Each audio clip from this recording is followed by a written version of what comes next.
आज हम आप लोगों को ये बताना चाहते हैं कि दिन छोटे और बड़े क्यों होते हैं।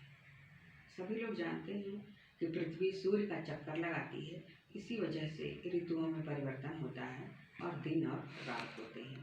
दिनों का छोटा होना पृथ्वी की धुरी पर सूर्य के चारों तरफ चक्कर लगाने के ही कारण होता है।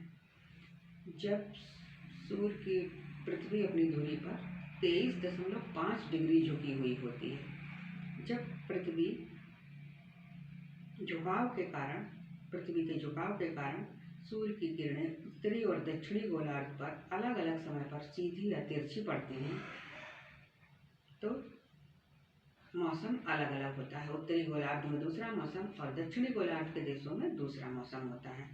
जब उत्तरी गोलार्ध सूर्य की ओर झुका हुआ होता है, तब सूर्य की किरणें सीधी पड़ती हैं, तब दिन लंबे और रातें छोटी होती हैं। जैसे 21 जून को सबसे लंबा दिन होता है, तो जिस दिन दिन सबसे लंबा होगा उस दिन रात सबसे छोटी होगी। जब उत्तरी गोलार्ध सूर्य से दूसरी तरफ झुका होता है, तब सूर्य की किरणें तिरछी पड़ती हैं और दिन छोटे और रातें लंबी होती हैं। जैसे 21 दिसंबर को सबसे छोटा दिन होता है, तो जब दिन सबसे छोटा होगा तो रात उस दिन सबसे लंबी होगी। और साल में 2 बार सूर्य की किरणें भूमध्य रेखा पर सीधी पड़ती हैं, तब दिन और रात लगभग बराबर होते हैं। जैसे 21 मार्च को और 23 सितंबर को साल में 2 बार दिन और रात दोनों बराबर होते हैं।